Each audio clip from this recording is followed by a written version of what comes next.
मैं पूर्ण sir class 6 के उत्तराखंड सब्जेक्ट के तीसरा चैप्टर विभिन्न प्रकार के यंत्र एवं उसका प्रयोग का 7वां वीडियो प्रेषित कर रहा हूँ।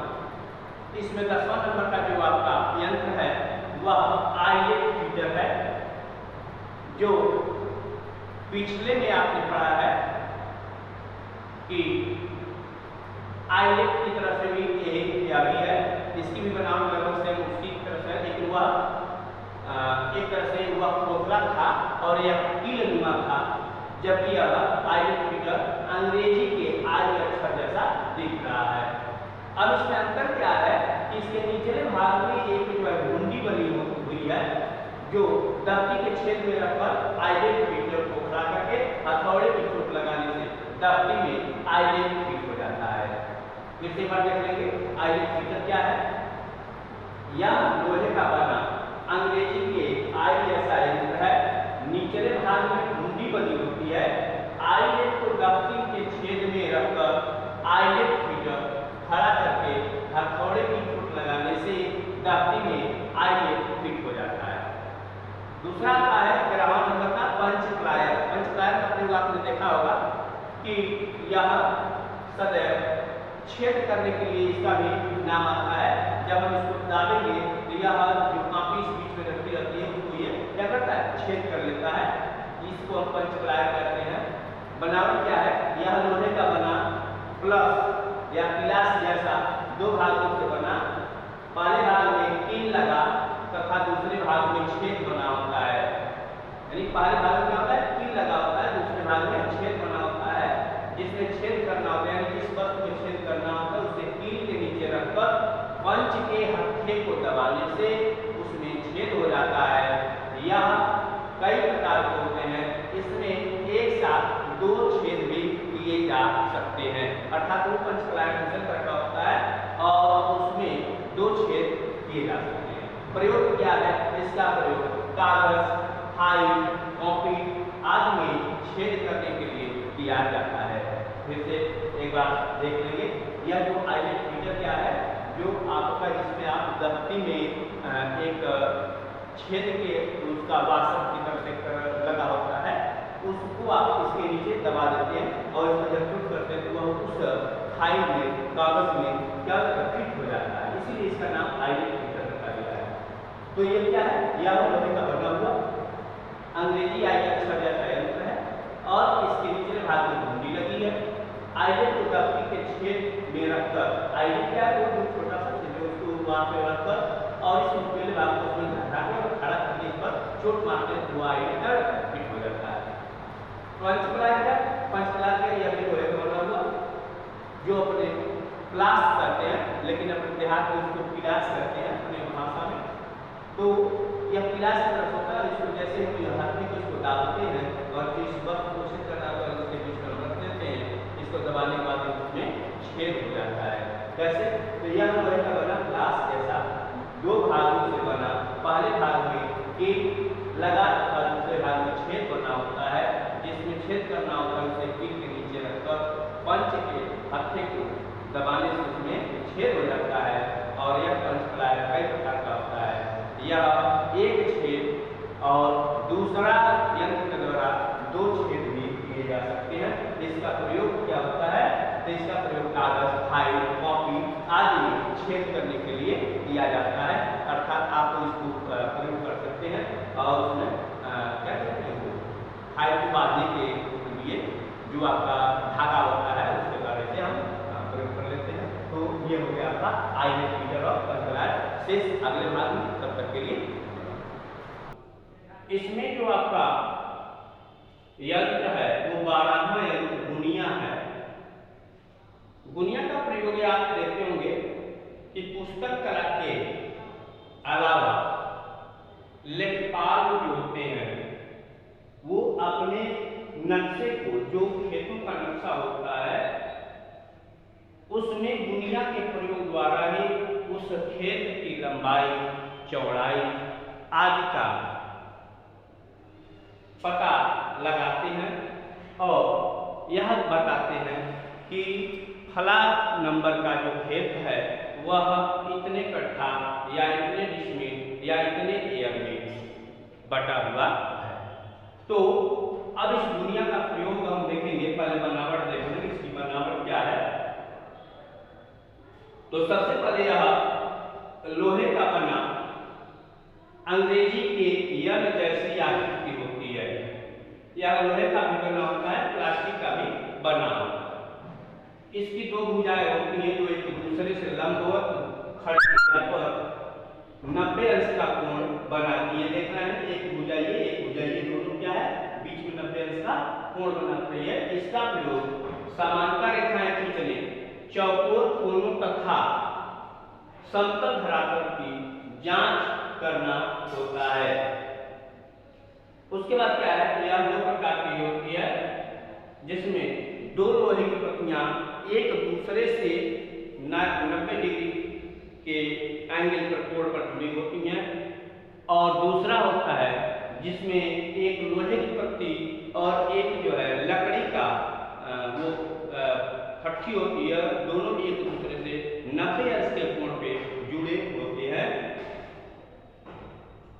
अब इसका प्रयोग क्या होता है, तो इसका प्रयोग कागज दफ्ती के कोनों को संपूर्ण बनाने में, जूजों पर घाट काटने से पूर्व निशान लगाने में, समांतर रेखाओं को खींचने में, विशेष रूप से दफ्ती या कागज का संपूर्ण मॉडल बनाने का काम किया जाता है।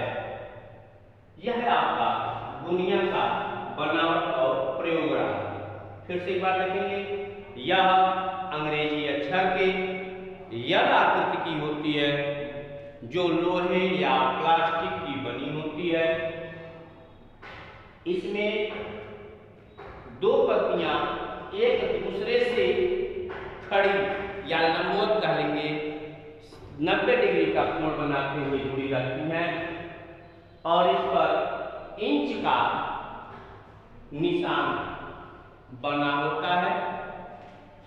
यह दो प्रकार की होती हैं जो बनावट के आधार पर इनका किया गया है। पहला, दोनों पत्तियां लोहे की बनी होती हैं, और दूसरा एक लोहे की पत्ती और दूसरी लकड़ी की फट्टी होती है, दोनों ही एक दूसरे से 90 डिग्री के कोण पर यह क्या होती है, बनी होती है। इसका प्रयोग क्या होता है, इसका प्रयोग होता है समांतर रेखाओं को खींचने में, जूजों पर घाट काटने से पूर्व निशान लगाने में, कागज का संपूर्ण का मॉडल बनाने में, और दफ्ती के कोनों या कागज के कोनों को संपूर्ण बनाने में किया जाता है। अगला जो आता है वह है डिवाइडर, जो 13वां नंबर है। डिवाइडर का अर्थ होता है विभाजक। विभाजक आप देख रहे हैं सीधे, यह लोहे, पीतल या स्टील की बनी हुई दो टांगों वाली एक पेंच से जुड़ी हुई नुकीला यंत्र होता है। प्रकार की तरह से ही इसे भी फैलाया या सिकोड़ा जा सकता है। इससे बराबर भागों से निशान बनाने और किसी वस्तु के बराबर बराबर भागों का निशान लगा लेते हैं और उसे विभाजक द्वारा बराबर बराबर काट लेते हैं या विभाजित कर देते हैं। इसका प्रयोग क्या होता है, तो इसका प्रयोग बिंदु के बीच की दूरी नापने, यानी दो बिंदु के बीच की जो दूरी होती है उसे नापने के लिए, और उन दूरियों को या किसी भी दी गई दूरी को बराबर बराबर भागों में विभाजित करने के लिए इस डिवाइडर का प्रयोग करते हैं। तो आज के इस वीडियो में इतना ही, से अगले वीडियो में, तब तक के लिए धन्यवाद।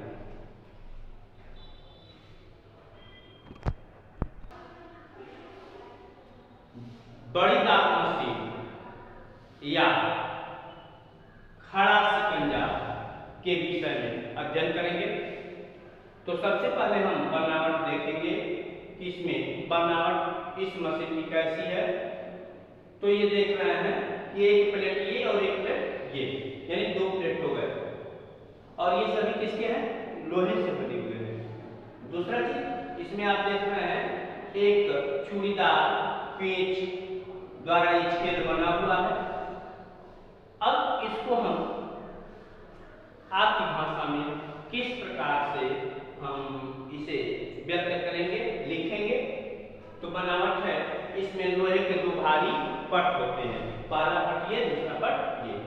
निचला पट स्थिर होता है, यह जो निचला वाला पट है वो स्थिर होता है, और ऊपर वाला पट जो है इसको इस लोहे के गरारीदार चूड़ीदार हैंडल द्वारा हम ऊपर या नीचे क्या कर सकते हैं? खिसका सकते हैं। और इसको खिसकाने के लिए इसमें दो डंडे लगे हुए हैं, देख रहे हैं, दो डंडे लगे हुए हैं, जिसमें अगर हम किसी पुस्तक कला के अंतर्गत किसी वस्तु का जिसमें सरिस लगाया गया हो, उससे चिपकाया गया हो, उस तरह की वस्तुओं को दाबने के लिए हम क्या करते हैं? इसके बीच में रख करके और इस हैंडल द्वारा क्या करते हैं? इसको कस करके दाब देते हैं। और इस दाबने का असर ये है, दाबने का लाभ ये है कि वह जो उस वस्तु है, चाहे मॉडल हो या पुस्तक हो या कॉपी हो, नोटबुक हो, उसे हम जब दाब देते हैं तो वह शुद्ध रूप से दबी रहती है और एक दूसरे से ज्वाइंट हो जाती है। उसमें किसी प्रकार का अकड़ नहीं होता है, ऐंठन नहीं होता है। अगला क्या हो सकता है? अब फिर से देखें, ऊपर पर नीचे ऊपर खिसकाया जा सकता है। निचले पट पर जिल्द बंधी हुई पुस्तकों को रखकर ऊपरी पट को घुमाते हैं, जिससे पुस्तक कसकर बंध जाती है। क्लियर हो गया? यानी पुस्तक को इस बीच में रख देंगे और इसको जो है ऊपर नीचे यानी ऊपरी पट को नीचे ला करके उसको कस देते हैं, और कसने के बाद वस्तु क्या रहती है? बंध जाती है। प्रयोग क्या होता है? पुस्तक कला में लेई या सरिस से चिपका कर जो वस्तु बनाई जाती है उनके ऐंठने आकरने का या टेढ़ा होने का भय बना रहता है। समतल वस्तु या मॉडल को अबली या कागज से मढ़ने के बाद दाब मशीन में दबा लेते हैं। इस तरह से वस्तु समतल सुंदर बन जाती है। यह खड़ा शिकंजा का प्रयोग हुआ। अब इसी प्रकार दूसरा आता है अगला 15वां नंबर, बड़ा शिकंजा या छोटी दाब मशीन। आप इसको भी देख रहे हैं, या भी एक ये और ये यानी दो, आपका सबसे बड़ी बात ये कि ये दो लकड़ी का बना होता है। तो ये दो आपका एक तरह से कह लीजिए चौखट, कह लीजिए चौखट, और इन दोनों को जो है लोहे के गरारीदार हैंडलों द्वारा आपस में जोड़ देते हैं। ठीक है, यानी यह सीजम की लकड़ी का चौखट और ये गरारीदार जो है ये लोहे का होता है, जिसके सहायता से हम दोनों को जोड़ देते हैं। अब क्या करते हैं? यह पुस्तक कला का महत्वपूर्ण यंत्र है। यह शीशम की लकड़ी का बना होता है। चौखटों का जो घुमाने से बंद होता है, इसको घुमाने से बंद होता है, यहाँ पे एक तरफ से हैंडल इसको मान लीजिए और ये घुमाने से क्या है? दोनों आपस में बंद हो जाते हैं या खुल जाते हैं। अब इनका प्रयोग क्या होता है? इनका प्रयोग नोटबुक या पुस्तक को सीलने और नोटबुक के घाट काटने, पुस्तक की गोलाई या पुस्तक की पीठ पर सरेस लगाने के लिए करते हैं। यानी इसको दाब करके पुस्तक को और उसके ऊपर या तो उसको पीठ को गोल कर दें या घाट काटने का प्रयोग कर दें या सरेस लगाने का काम इससे कर दें। तो यह बड़ा शिकंजा या छोटी दाब मशीन के द्वारा ऐसा संभव हो जाता है। तो आज के इस वीडियो में इतना है, शेष अगले वीडियो।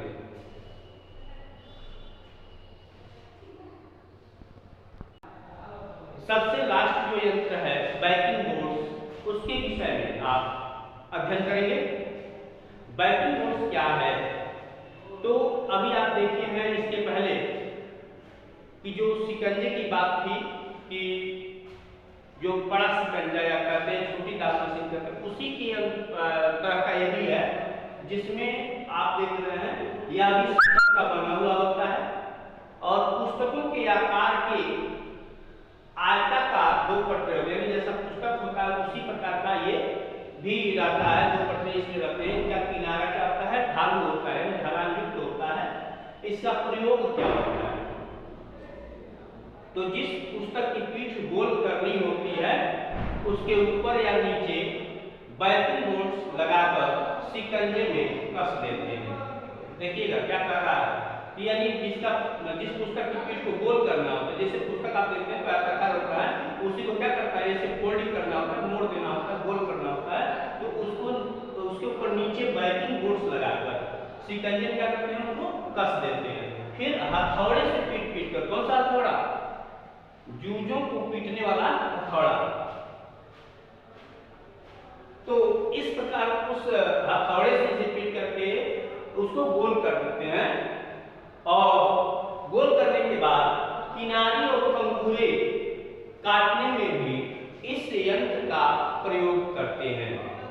फिर से देख लेंगे कि बनावट क्या है, यह शीशम की लकड़ी का बना हुआ पुस्तकों के आकार के आयताकार जो पटरे होते हैं, इनका किनारा ढालू का प्रयोग क्या करना है, जिस पुस्तक की पीठ को गोल करना होता है उसके ऊपर या नीचे बैकिंग बोर्ड लगाकर शिकंजे में कस देते हैं, और फिर हथौड़े से पीट कर पुस्तक की पीठ को गोल करते हैं।